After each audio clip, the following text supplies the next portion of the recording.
help the people close to me. They help the people close to them and they... Everybody, welcome back to another episode. We are here, Unguarded, with Raffaella Masciadri. That's what I remember her, Masciadri. Stop her, please. Obviously, we played against each other a few times. Of course, always losing to Schio. At that time, you were with Schio.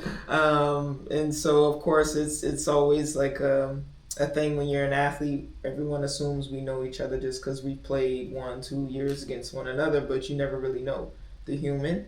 And I think your transition has been something that I've continued to hear about from different players and everything you've done. So thank you for taking the time to sit with me.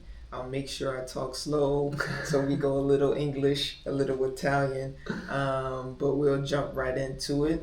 Obviously, playing in Italy for so long, you have won 14 titles, I think 230 games with the national team, caps as they call it, with the national team. You've done everything. You've always been the very clean player. We'll talk about that. But what do you remember now that you've had some time to reflect on being a player? What are some of the core things you do remember from the days of being a player, playing in Italy, playing EuroLeague, playing WNBA? What are the key moments and things that you remember from that time of your life? First of all, thank you for having me here. I really appreciate and I do appreciate also like the friendship actually that starts with us from the court actually, because outside the court we don't know really well each other, but I think sport and basketball in our case it's the keys to make those extra things happen. So I'm really proud of it. And I mean, you were such also a great player. It was hard to stop you, especially because you had more ball handling than me. So it was hard, but yeah, congratulations, of course, to your career too, and also for what are you doing now to help athletes 360. So thank you very much.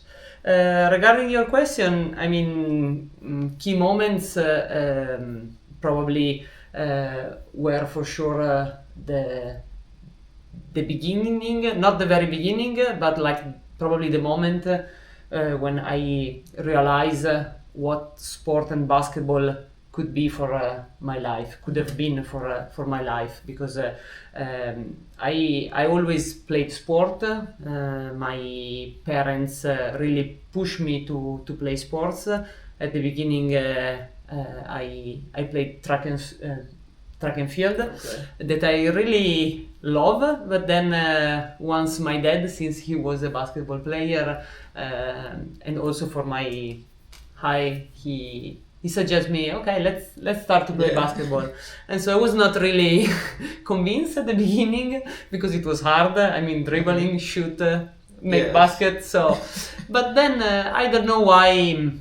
There was, of course, at some point where I had to choose the two sports, and probably I just trusted my dad and follow his career. So the key moment was when I was 16 years old, when I had the chance to move from the youth team to the first team when I was in Como in Pulcomense, to really understand that I could be a professional athlete. It was not easy at that time, but like having in front of me a lot of example as an athlete that they were doing basketball as a profession helped me to understand and to create a new believing of myself. And also basketball helped me a lot as a person. I was really shy when I was young, and so it helped me to open to people, to communicate, because of course we are a team on the pitch and also outside on the court and outside. So you have to communicate, to collaborate, and to play with each other. So those was the key moment, and also like a second one was probably when I moved to Schio, and then it was the same period when also I made my experience in WNBA. Yeah. Because I really touch with my hands what professional sport, professional basketball means. Yeah. So that was a further step that makes me like play probably the second part of my career with another consciousness. Yeah, I think, of course, first you had your dad wanting you to make a decision and shift sports, which comes with maybe its own pressures for some young players that have the parents. But then you were with Schio, and when you play for the best team in the league, and the country has been dominating for so long. Talk about the misconception or what people assume about when you're the best team, you're the better players. You played Schio, then of course the Sparks also has a legacy, a name.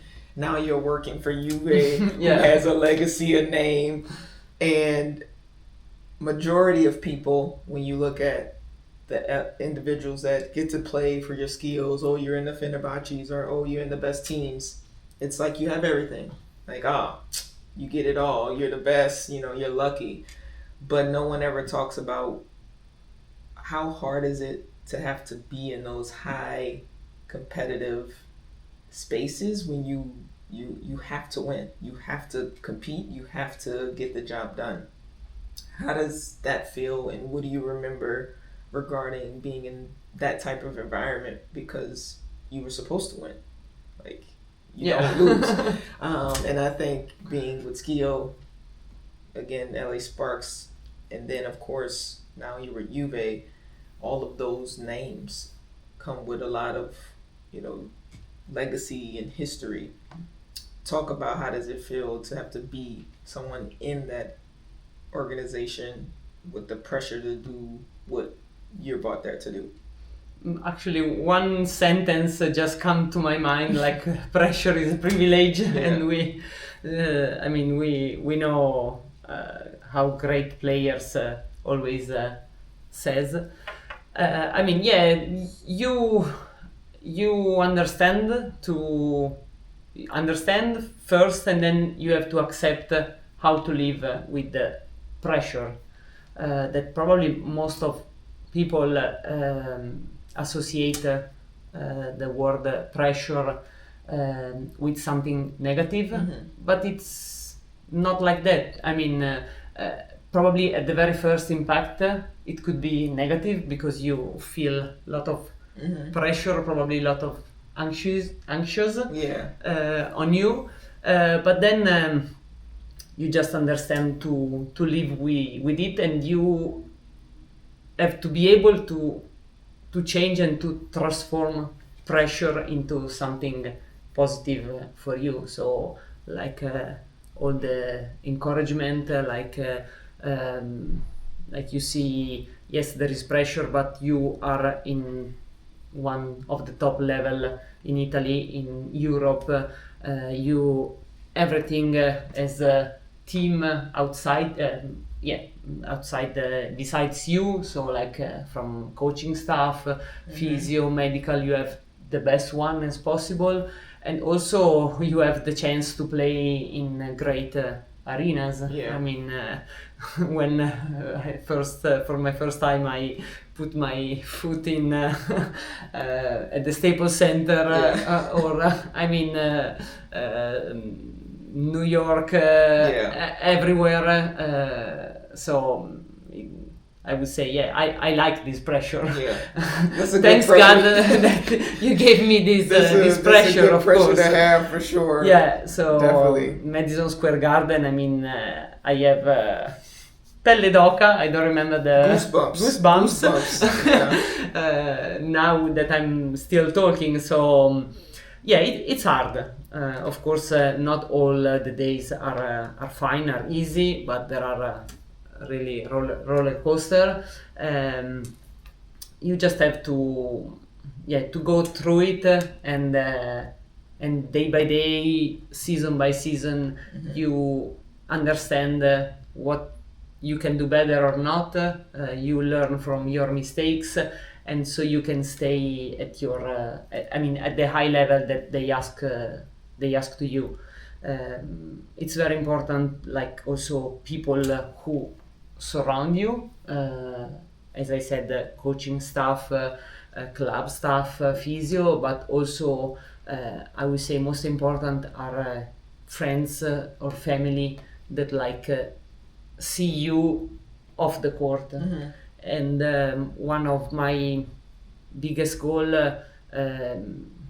that of course my parents first of all teach me is just to stay humble every single day, even if I had the fortune, I was lucky to win Italian Cups, Italian leagues, play for the Sparks, so just stay humble and try to be the best version of yourself every day, even if it's not a good day. Right.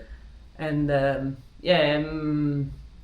talking about pressure and the difficulties that I had, probably I also notice or I can compare maybe now that I'm working with Juventus, with the players, because sometimes I will say that right now in the last generations,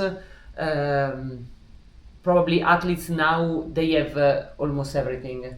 So from one side, they do not realize, but not at their fault, they do not realize what there is behind to bring them all of these facilities, staff, and so probably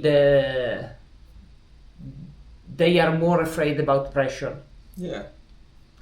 I have this vision. I don't know if it's correct or not, but since they have a lot of stuff and a lot of people around them, probably they feel a different pressure and they are afraid of it. But if we help them to handle with that the pressure, I think they can do like really higher step, because I mean also the new generation is really good on the field and outside the field. So we just need probably to help more than people helped us. A little bit more. And again, you have a lot to lose. You know, when you're humble and you don't have the nice things and you're playing for passion, it's a little different when now you have all of this and you can lose it all. So I think it does come with a unique type of pressure. The game always evolves. Let's talk about, to stay on the topic, when you arrived in Los Angeles.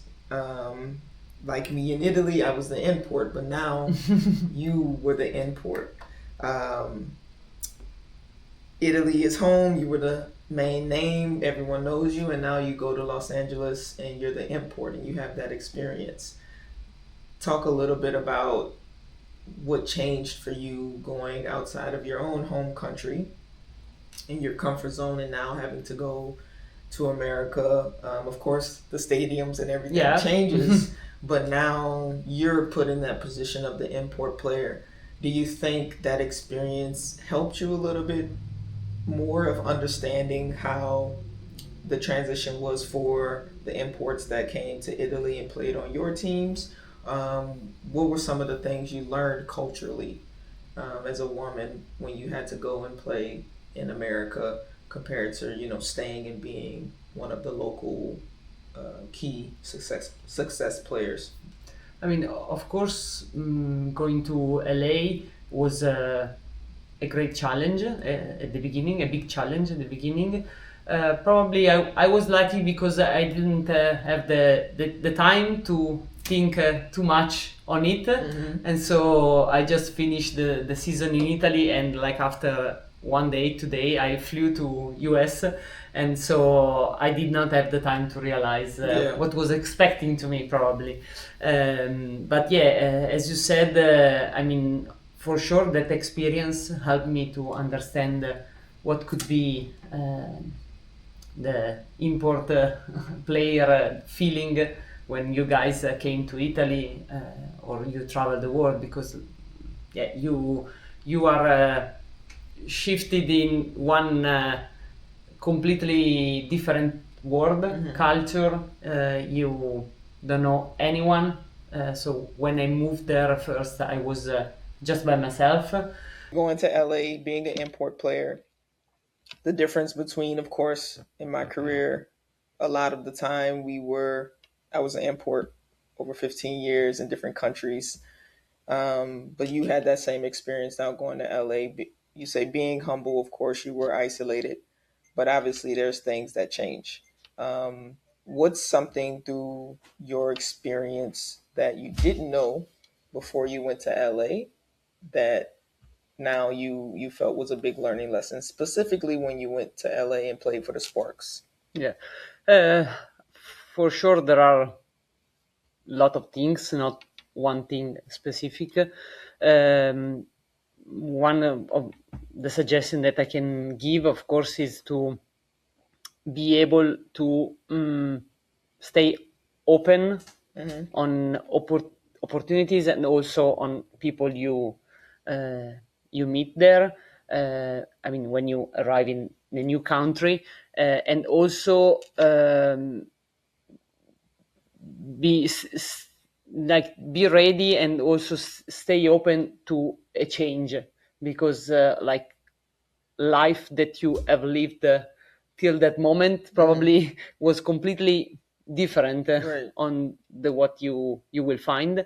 But also that time I did not put a lot of pressure on this part at the beginning, but my thought was just to go there and play basketball, because it was the main reason. And I mean, basketball is universal. So of course, so my first thought was to adapt into the court, so on the basketball side, and then step by step also try to adapt and connect with people with new culture. I mean, for sure, if you have a person that takes care of this part in the club, would be amazing. So now we have this figure as like player care. That it's what I'm doing also here in Juventus. So my experience helped me a lot.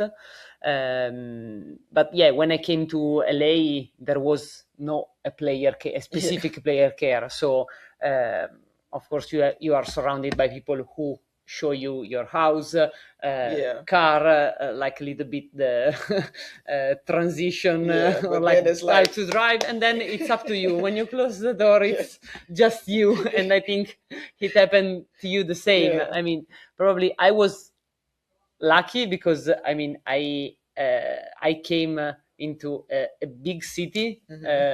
Maybe if I mean, I was lucky, but also probably not so lucky to arrive in a big city where, okay, you have a lot of opportunity, a lot of things to do, but on the other side, it's really big. So you cannot focus, or you cannot probably you coming to Italy in a small place, in a small city like San Martino.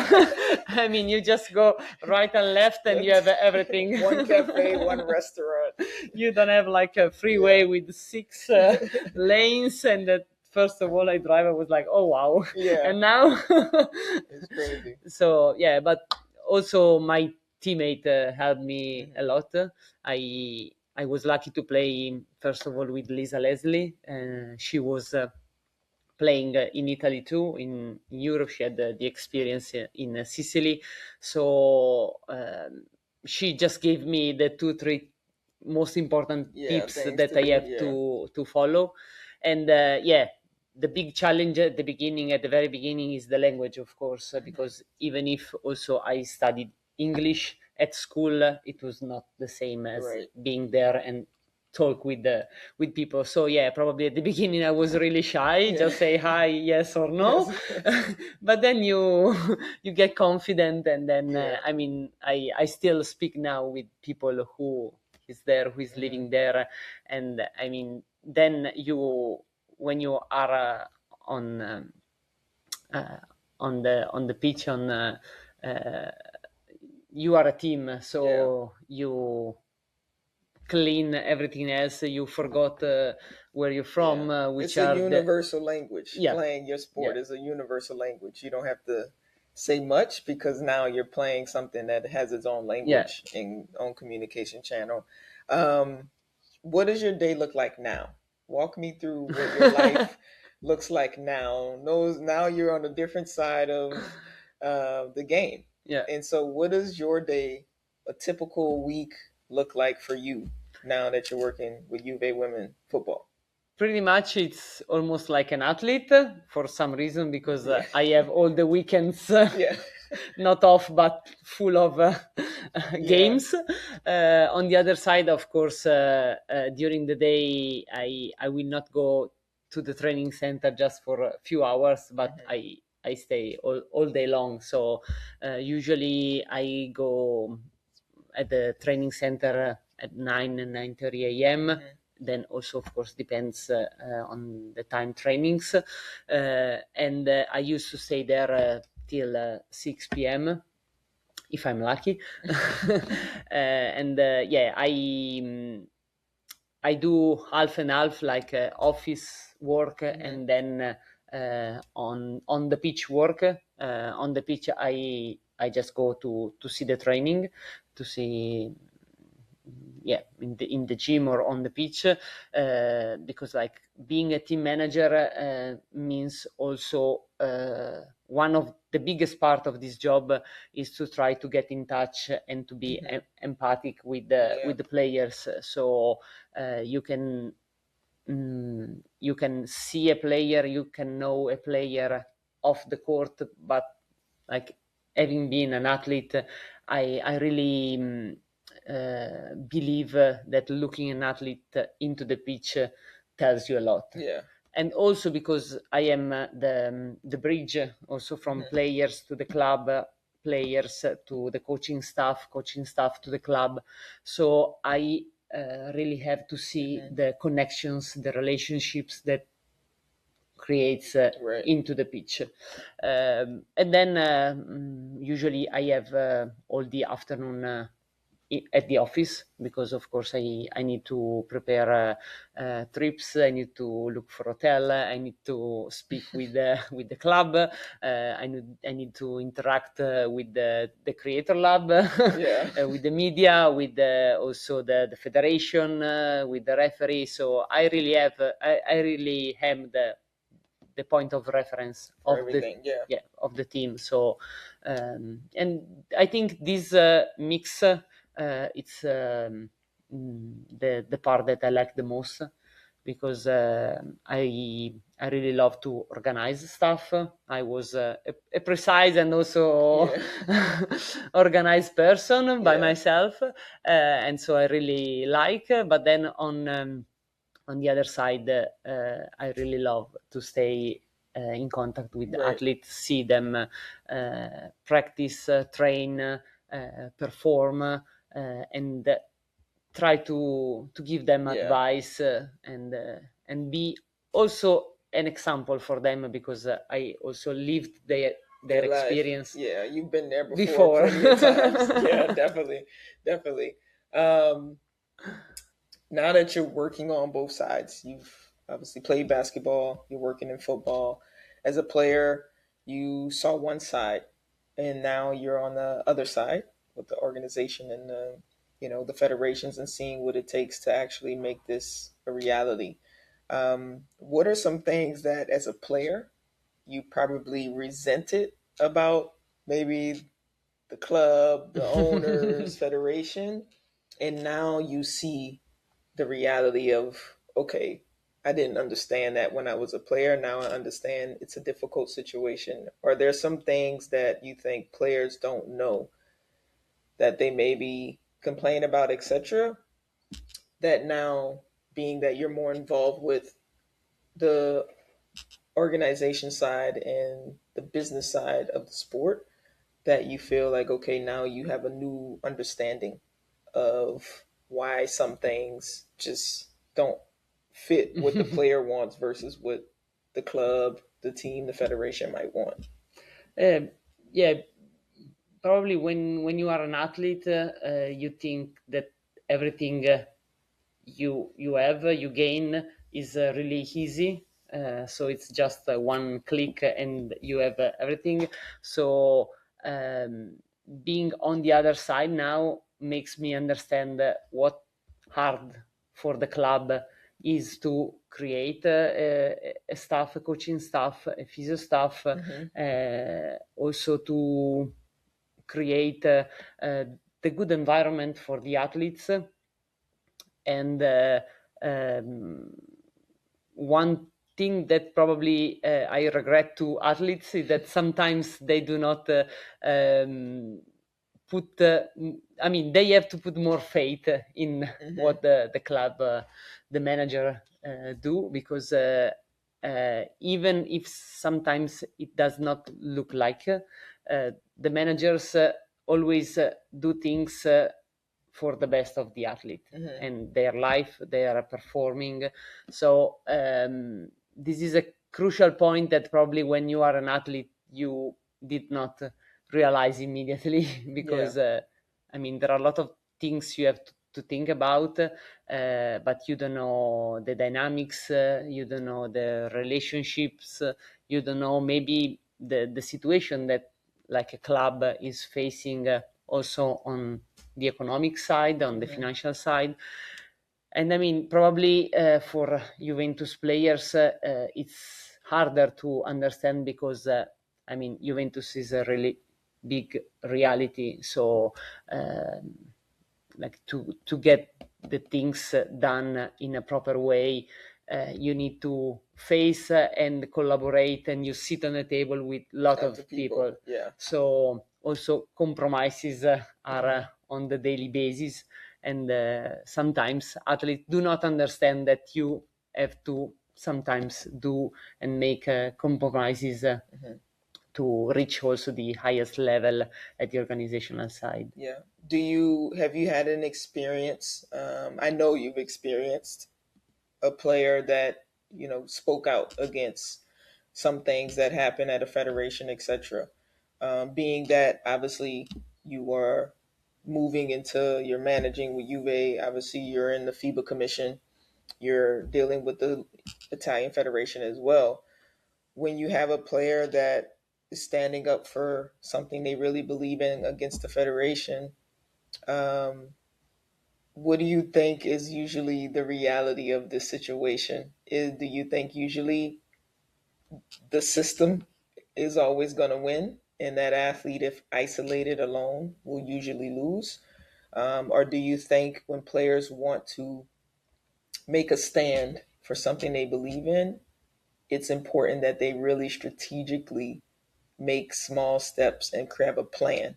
Because going against the federation or a bigger organization, it's just not going to work if you do it alone. So, from your experience, players that maybe through your career that you've seen that have tried to do something they felt was right for players, but maybe they didn't win that war, what's your, I guess, feedback or your opinion on how do you balance both sides, especially for athletes that want change, but you can't just force change sometimes alone?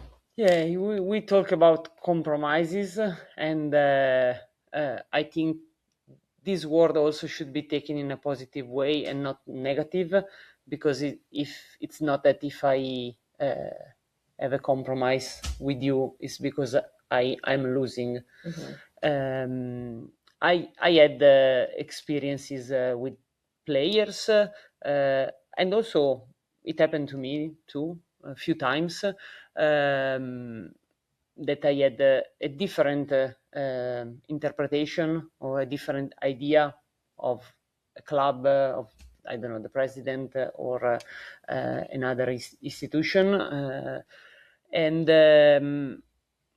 one of my suggestions was always to take it with the quiet and calm and not rush immediately and not like say loud immediately. Coming back on the previous question, one thing that I think management should do better for athletes, it's for sure listen to athletes. But listen means not just okay, listen what they say, but like, okay, come here, we sit on a table, we go to have a coffee, and let's talk about each other. Let's know each other better. Yeah. Because for sure also athletes have reasons, have a good idea, because they live directly what is happening, of course, into the court and off the court. And and on the other side also, for athletes, it's important to understand what there is behind a management of a club. When like, let's say, bad situation happened, my suggestion was always to keep calm and do not rush. And so if there is a problem, like, don't say loud in front of, I don't know, an audience or in public, but just go directly to the person who you need. There is a criticism or have a different idea. Sit down on a table with the calm and speak to each other. Of course, going just with one person, one player, it's completely different to go with a team. I mean, we are a team, so we know that into the court the strength is the team. So I mean, it's the best thing is always like to have everybody with you and go with a concrete idea, because I think changes, yes, they are afraid. Everyone is afraid about changes, but we need changes in our life, because also our life, it's not still the same, but it always changes, changing. So you have to be lucky to find smart people, good people that listen to you.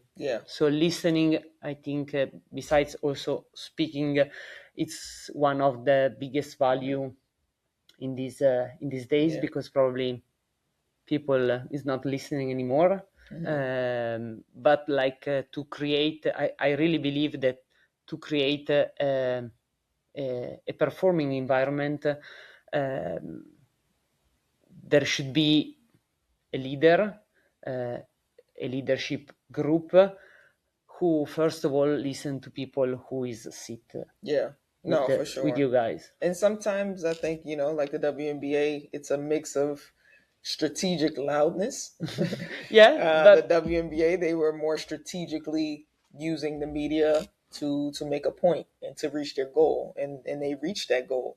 The hard part is that it's hard to get everyone organized, and I think they were an example of when you do get organized around a common goal, and then you speak loudly, then you find ways to kind of force someone to the table, because we are not at the table many times as athletes in these conversations. And so that's also the hard part, I think, is, like you said, the player's not at the table when the different people are making compromises. It's a key person missing. And I think you said a quote similar to, like, who's better to serve the athlete, similar to John Cruff. John Cruff is a famous footballer. He has a similar quote where he says, "Who better to serve the needs of an athlete than an athlete?"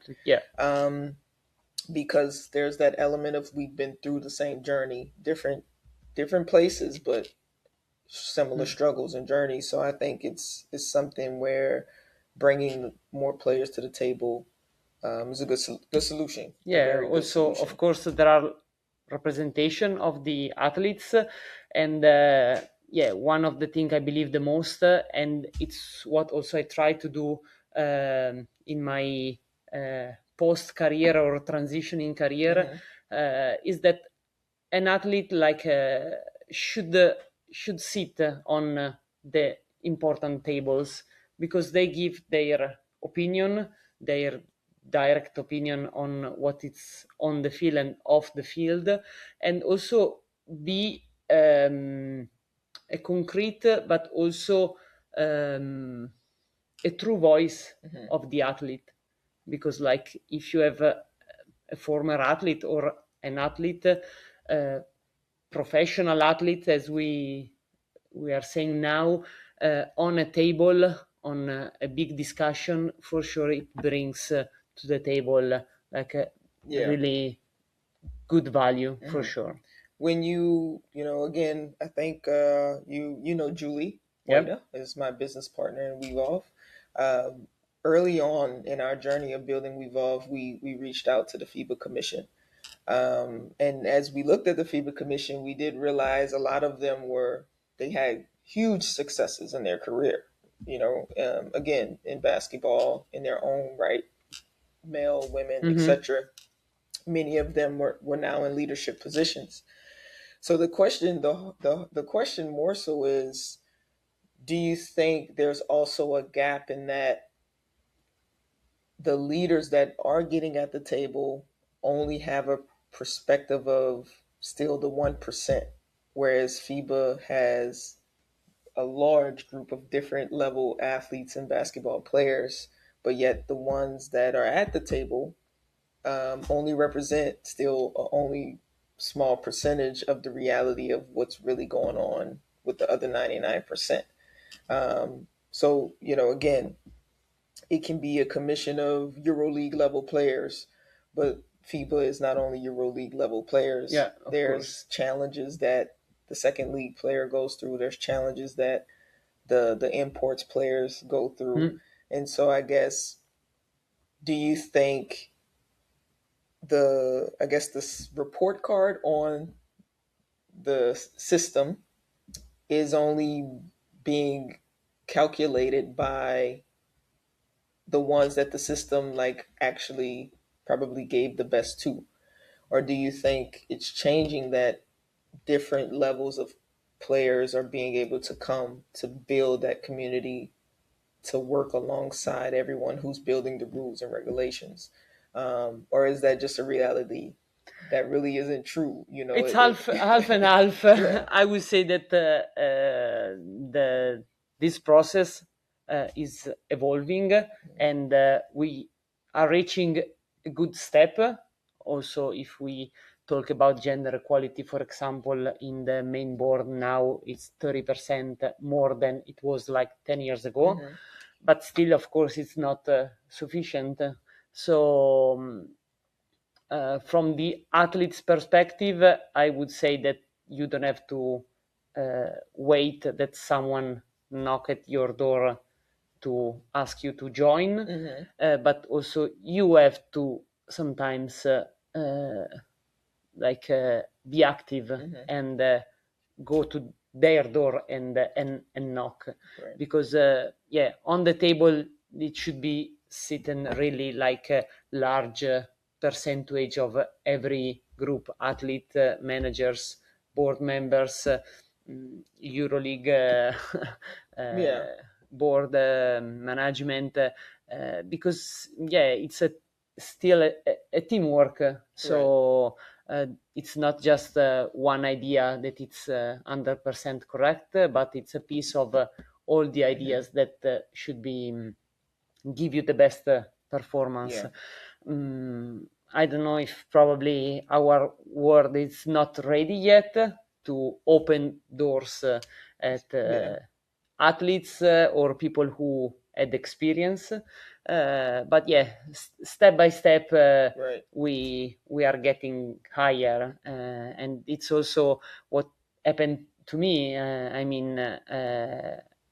I always try to did my best in the things that I was doing, but like no one really came to me and say, okay, I mean, I've seen what you have done till now, come to join us. So I always had to do the first step. Yeah. And I mean, it's not bad. Okay, sometimes you are tired to do it, but like we accept and we try to do the best. Yeah. Speaking of the first step, obviously you have your company, and also you were key in creating the maternity fund. Tell us a little bit about why you started the company, and then a little bit about how hard it was to get the ruling to have the maternity fund that now players have access to. What did that look like for you making that step? I mean, the maternity fund was, I mean, is still a pillar of my, Yeah. I mean, proud career as a president of the Athletes Commission of the Italian Olympic Committee. We started in 2018, and at that time we had the government on our side.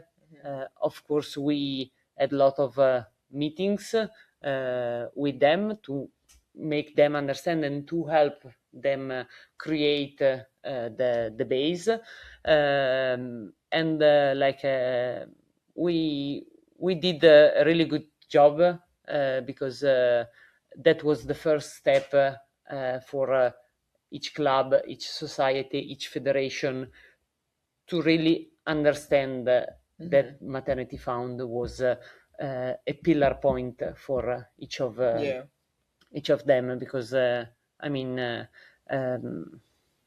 it was bad. I remember one of the first meeting that we had, and we said, okay, they are comparing maternity. I mean, they are not comparing maternity as an injury, an injury, because like if a player got injured, I mean, it's paid. The club get on his shoulder, his or her shoulder, of course. And so why it couldn't happen with the maternity? I mean, maternity should be lived as the best period of a woman's life. Besides, it's a right for the athletes, so for women athletes. So we wanted to have, I mean, to be secure that women athletes could live in a calm and with this serenity way, have security on that period of life. Yeah, definitely. So as I said, the government and also the CONI board helped us a lot, was on our side, and at the beginning there was a big amount of fund for the athletes, and it was open to all women athletes that,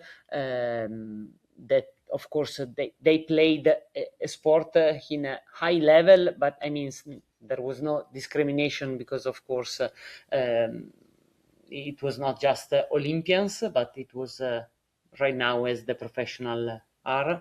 And another point was, of course, that they do not have another job. Yeah. Or at least not a high paid job. Okay. Because the help that we wanted to give to women athletes was financial. Yeah. Because they need to support their family on the financial sides.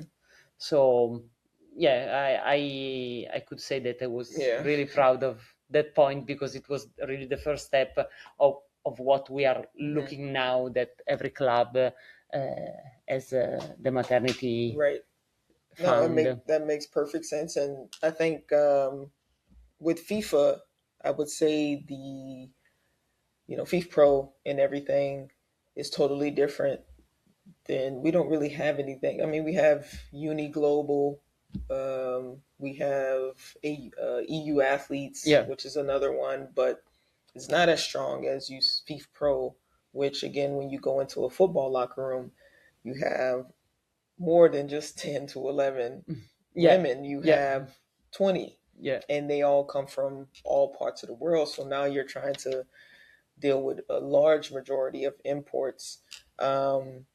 Talk about the difference between how you feel the benefits and stuff FIFA Pro gives to the women footballers compared to maybe what you've seen happen for the imports and like the overall group of athletes on the basketball side. Yeah, I mean, of course, it's completely different, but probably it's because also soccer is like a total different environment than basketball, but not because the, let's say, the energies are different, but just because the economic power is different. We have to be realistic on this part. So probably they have more experience on also on this matter. So they Fifth Pro was like one step ahead of the basketball side. But I think it's very important just to begin at sometimes with the small step that to make everyone see and realize that there should be a real possibility to help women athletes. And then of course, if you have besides you like great athletes representation, also like a financial side from the federation, it's easier. Yeah. It's easier. So the world of soccer, I mean, right now, but also 10 years ago, was way bigger than basketball. But it's, I mean, it's natural, it's culture. But I will say that also our basketball environment is growing up, and maybe it is also taken fifth pro or soccer world as an example to what they could improve. Because there should be always one person who open the door and lead there is lead a the lot. way. The soccer world, the football world, I mean, their TMS system, Yeah. everything is way more professional. So it is something that it's like the blueprint to take a step is there. Yeah. Is more so will the basketball world follow in a sense. I think, again, you've been with FIBA Commission, etc. For me as an American, throughout my journey, I've met a number of more so male players. You don't really have a lot of women Americans that are trying to do much overseas, but a lot of American male players have tried to start a union for imports and stuff like that. It's very difficult. In for a player when you play, I played 6 years in Italy. I played 15 years under FIBA umbrella, and there's the things like the FIBA program, like the where you when you timeout program. But many of those things, to my knowledge, for what I know, when you're done as an American, you don't really fall under a lot of those resources. So I guess, is there a miscommunication that there's resources for the Americans, or is it really a big gap that has to be filled, that if you do stay under the FIBA umbrella playing abroad in Europe, etc., especially places where there is no real strong union, is there a gap to be filled, to your knowledge, where sometimes the import player is not fully protected and maybe there's no real program set for them once they are done? For sure, FIBA can do more for American or non-European resident, because of course something better should be done everywhere, every time. But I think also FIBA improved their knowledge on this part. Probably it's also difficult for them because like each nation has a different regulation about non-European resident. So it's hard for them to collect everything.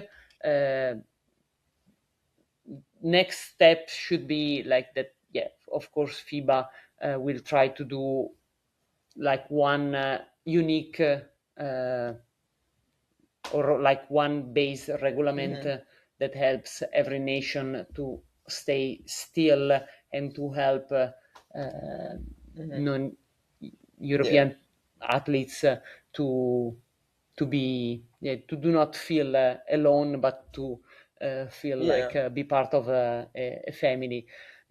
For sure. I'm not so informed, but probably like this, I don't know, silent war between NBA, FIBA, probably does its part.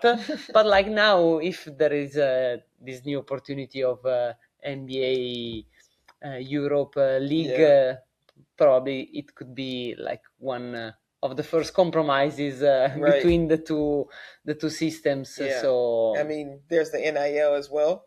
yeah, A lot of talent is now leaving Europe and going abroad. Also in football, you have a few talented women footballers that have been taken from the European ecosystem and gone abroad. There's that case of talent leaving because they're getting paid more. And then there's also the element crossover that I know some years ago that women in Italy, for example, became pro, which obviously was a big topic for clubs because they didn't want to have to pay more money, etc. With all of these things going on, what's your take on the talent now leaving at a young age to go and play in America? You have Project B as well. You have the WNBA just open up, expanding. So now your top Europeans, pros are leaving as well. What do you think? Is it a great women are making more money, or is it gonna be hurt Europe drastically? Yeah, probably. I would say my answer would be this second one, probably. Yeah, it's a process because, like, if till like few years ago, it was the opposite. That like American, for example, comes to Europe to find work, to play basketball, play any kind of sport, because probably at that time they see opportunities in Europe. Now it's the time for European athletes to check for America, and it's hard for us, for our side here, because we are losing talent, but probably now in some discipline we have not the power to keep them here with us, because first of all, I mean, being in US as an athlete, the big difference are the facilities.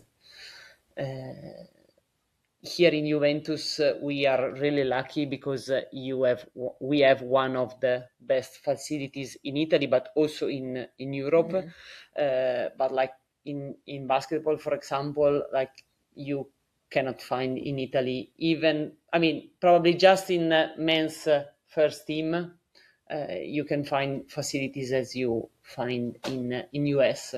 But not just at the professional level, but I mean, you can teach us also like college level, high school level. So I mean, that I think that is one of the most attraction for European to go there. And then of course all the contest round, because of course players can be paid more, players can have more sponsor, not just team sponsor, but individual sponsor, and they are facing a sport reality, but also like a culture reality that it's different from ours. And at this moment, America is giving more to European. Yeah, I mean it's a shift. It's a shift, and I think again, I believe I made a video. The game is becoming borderless. Players are going all over the world to be able to compete, and I think with the new leagues of Project B, which is its own unique new international experience, it's they play different parts of the world. They don't just stay in one place. So it means that maybe will the rules change around the restrictions of who can play in certain leagues. I assume this rule was always to make sure you protect your local players. Yeah. But now, if your local players that are the most talented are leaving, then maybe you don't have the same amount of a good product to put on the field. So maybe you change the rules. But do you think it's more so going to be FIBA and your top teams in Europe fighting back to make sure the talent stays? Or do you see a future where it will become even more borderless? The top two draft picks 2 years ago were both French. Back to back years. And so it's like, but that doesn't happen here. You don't get to have that type of unlocking of open opportunity for the Americans. Do you think that will change, or do you think it's something that it just can't change because everyone still believes America in basketball is the upper echelon of having access to talent, but what the world is seeing, that's no longer true? I mean, I believe that things are going to change. I mean, especially from our side, like as Italian or as European club federations, because probably we arrived at this point because America did a lot of research before during the years. Like they came to us to see what was working better, and then they put and transform to the American culture. And that's the point that probably Italy, Europe is not doing now. Or I mean, right now, let's say sports in general, the sport environment was running well, so we didn't not look in another do research and development. Yes, but we will not made any step behind, but either step forward. Forward. We just stay still, and okay, you can stay still for a couple of years, few years, but then you have to move somewhere because you need to improve. I would say that one of the things that probably as Italian, as European club, we did not do very well in this transition process, was that probably we lost to take care more of our native players, athletes. We looked more outside to find. We were more focused to find talents outside Italy, and we lost the perception of what we have, because of course we have a lot of athletes. We see during these last years how like athletes in different sports are doing well. Yes. Of course, like the best example now is in tennis with Yannick Sinner. So you need to have people in the right position to whom you give not power, but like the responsibility to look for and especially protect young local athlete and help them to grow in the right way. And so of course you can make them play at high level. Probably, I mean, Spain with their cantera, they always do this for years, and you can see in soccer world, in basketball world, in tennis world. I mean, there are young players that at 18, 16 years old, they are already doing the difference. Here, we call young athletes at 24. I mean, it's too late. Yeah. I mean, not because you are not young, of course, Yeah. but it's too late because at 24, 25, you are reaching your highest Yes. performance. So you have to get them way before. And then at 16, 18 years old, you have to make them ready to make this Right. step forward. But of course, you have to help them. You cannot expect that they do by themselves. So Yeah. And this then, is yeah. the biggest comparison, I would say. Right. Then you have, of course, athletes that are big brands now as well. So they are talented, and then they are big brands. And then when we talk about Europe and the difference, branding and being a big influencer, I guess, Yeah. is not as, it's not the same in America. America is, you know, of course, the showtime. Everything is a show. Everything is marketing and media. But now, if you're someone that wants to bring that energy back to Europe, I feel it's also something that hasn't caught up yet. However, when you are, let's take Juve, I think the football world, as we say, is a step ahead of basketball. If we take Juve and some of the women that have big brands now, for you, how has it been? Because I don't know. I mean, during times of playing, I don't know if that was such a thing. It's becoming a new thing of being Yeah, this it became, influencer and a player. So for you now, having athletes that are big brands, but they bring something to the club when you are a big brand. What's the reality between if someone's a big brand, but on the field, okay, really not that the best for the position, but as a brand, you can be on a roster because it helps the overall ecosystem of the business. And, you know, you see it sometimes that some people say, oh, you know, they have a brand, so that's why they're on the roster. Or, you know, they can do both. You have to manage their brand and manage them on field because they do two businesses at the same time. So many different dynamics there. But what is your perspective now in a management role when having to deal with athletes that are big brands and they have to also do that part, not just only focus on being on the pitch? Yeah, from the management side, you should be ready. You should be ready because with all these new technologies, social media, influencer, now everyone can say and can say their own idea on in front of a phone, in front of a laptop. So you are really connected to the world in just one click. Stuff that couldn't be done like 20 years ago. So of course clubs should be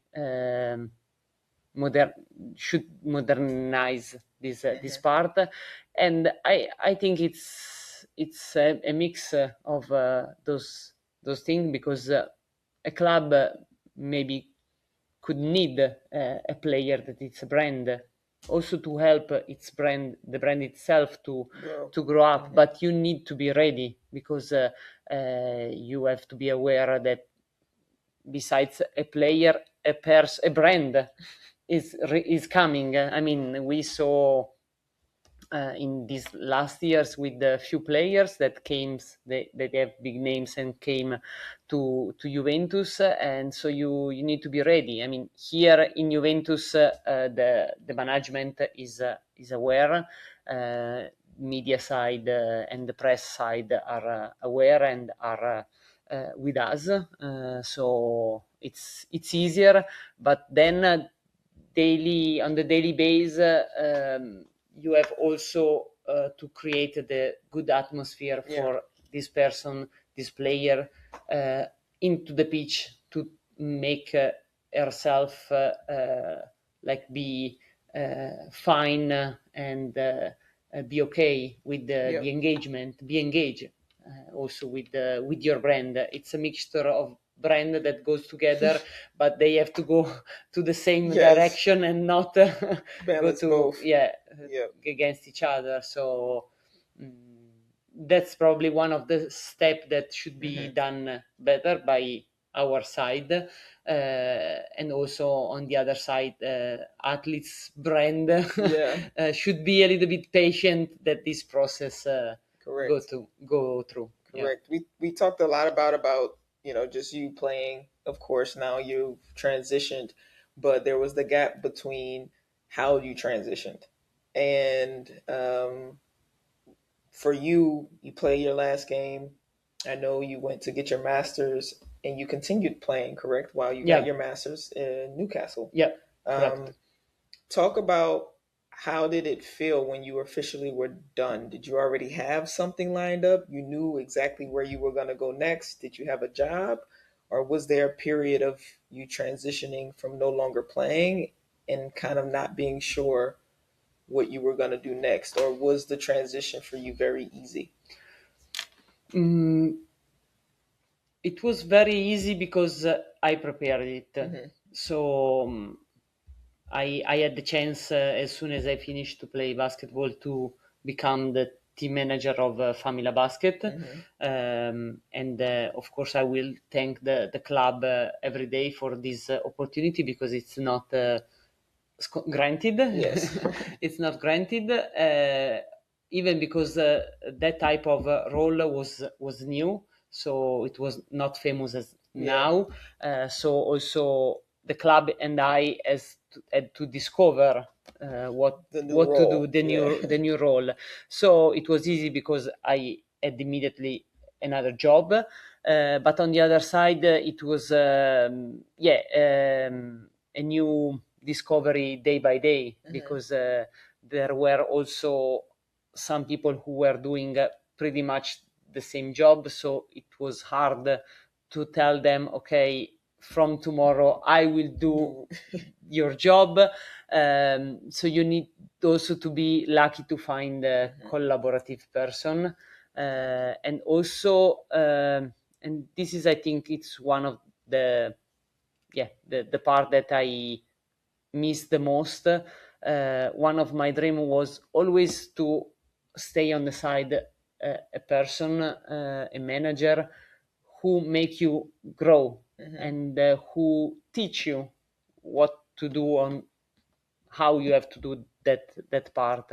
And so from my side, I pretty much did by myself, discovering and studying through that process. But it's a thing that makes me proud, because of course being an athlete and then the day after being a manager, it's not immediate, of course. And it's not immediate even if you studied to become a manager, because like books give you notions, but then you have to put in practice and everything. So having probably an example in front of me helped me a lot. One of my strength was and is always that I'm like a sponge, that I try to keep the best of the people, of the people that surround me. So that's probably the part that makes me grow the most. And then of course was a complete surprise when Juventus called me, because I know it was also a challenge for them, una sfida, because I mean, taking a person outside soccer for the important role as a team manager was not obvious. But like I would thank, of course, the director Stefano Braghin, who gave me this opportunity, because he had, I thought he had, not because it was myself, in general, he had a great vision. His vision helped him to create a team with different people, different culture, different backgrounds, and that makes the team perform higher. Definitely, definitely.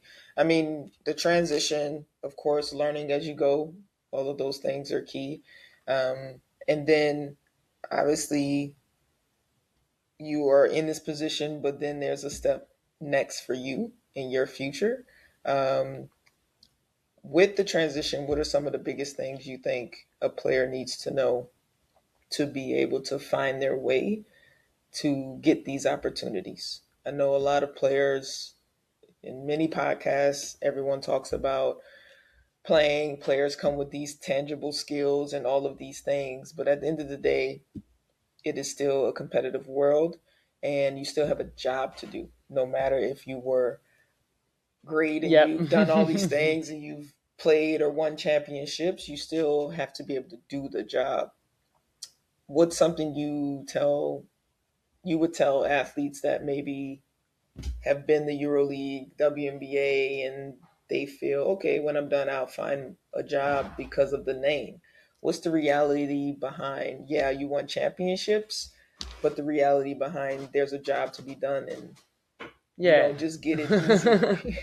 Yeah, like from the day you decide to stop to be an athlete, I mean, it's not that your name will be deleted, of course, but it's another page. It's another white page, empty page, and you start as Raffaella, Yeah. not as Masha, as we started with the nickname. Yeah. So you will not be known more as Masha, but more as Raffaella. So of course, as athletes, we have the strength that we are able to face challenges every day, and so we are able to compete for a new goal.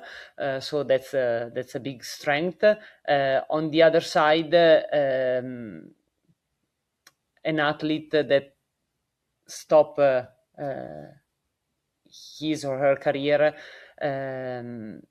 have to learn to be patient, first of all, because things will not come soon or immediately as it was on the pitch. And but like keep working hard as you did as an athlete, because we know how, I mean, how to sacrifice, or which are the sacrifices. And I would say that two things are really important: is to create your own network, and as an athlete we are lucky because we knew a lot of people. So stay in touch with more people as you like, as you want. And also on the other side, one suggestion is to ask question to people, like don't be shy, even it could be damn question.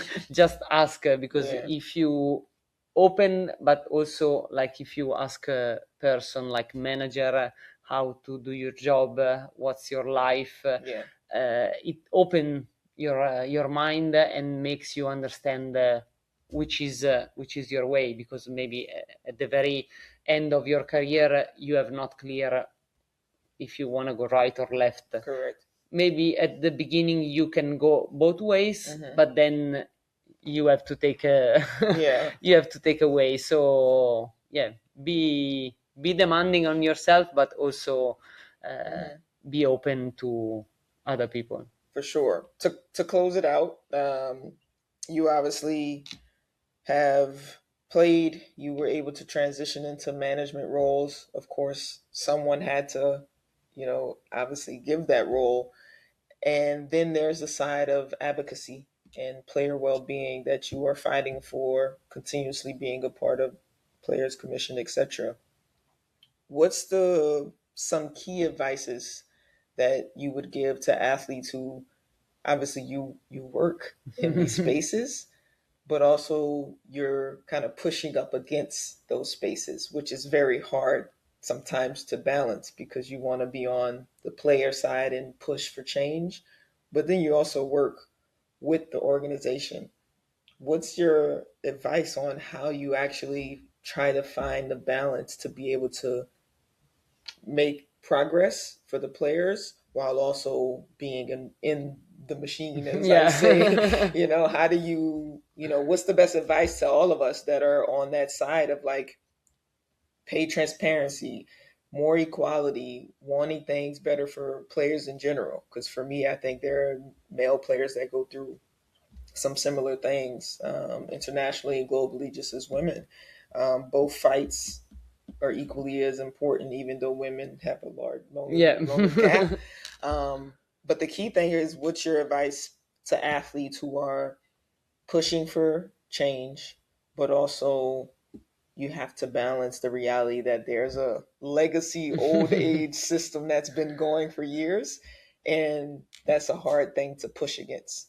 Yeah, I mean, I would say be gentle and be honest with people, because I believe that honesty then comes back. Even if at the beginnings probably you have to Yeah. go through a wall, and but most of all, like, be honest with yourself, because if you have a value, if you believe in the change, but you have to fight, of course, against a system, against a management, against someone who have not your idea. But if you fight with the right mentality, with an open mentality, and as we said, if you listen to people around you, I think you can really be the change, and also be a leader, not just of yourself, but of the organization that you have around. Awesome. Obviously, you have some other things you're working on. You have your company. So to exit out, I guess tell everyone more or less how they can support anything else you have going on now, where they can find you. If anyone does see and want to reach out, maybe any athletes. Of course, we're still growing. These conversations are usually just truthfully for any player that wants to take initiative and listen. But where can players find you and also support anything else that you might have going on? Yeah, I mean, of course, social media, Instagram, LinkedIn, Facebook. I use LinkedIn more, and it's my name and last name. Of course, you can reach me by email. I don't know if I can. I'll So, put you will in the put, show okay, notes. great. And yeah, of course, follow also us on the European Athletes Commission, where we are giving the most initiatives out for athletes.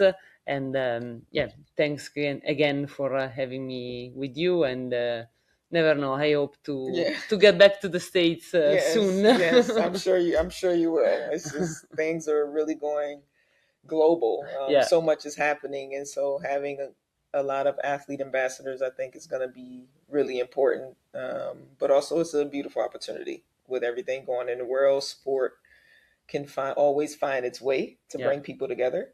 Um, so yeah, it's a lot of things will change, but I'm sure you'll be in the States as Yeah, well I will because be curious to see how the Olympics will be yeah. in 2028 in Yes. LA. Actually, Yes. it could be a nice, Yeah. Well, I guess a we'll great see. reason to come back to Yes, LA. that's a great reason for sure. You should go, and then I guess we will see. We'll get a sample of what could happen now with the World Cup Yeah, coming up this summer. So a lot of things are already a lot of talk and things of what's yeah, going to happen, but we'll see what happens, and I guess it'll give us a good example of what they possibly could change or improve before 2028 in LA. But thank you for the conversation. Thanks to Uve and the Creator Lab as well for letting me use it and supporting my little podcast. But most of all, just wanted to take the opportunity to, of course, come and talk to you and learn more, because I think the next step is bridging the gap between those that are sitting at the table and helping those that aren't at the table better understand how do we communicate, what are the steps to actually be able to make change, because it's such a hard thing with yeah. the unions, the commission, FIBA. it's such a big disconnect. It feels like a constant bicycle that you're trying to like explain things. So thank you for being in those spaces and doing that work, and congratulations to everything you've done thus far. Thank you, and Appreciate good it. luck to Yes. your career on and off the court, Yes. because you have been and you are amazing. Thank you. Thank you very much. Thank you so much. All right, that's a wrap. I guess I gotta do it on myself.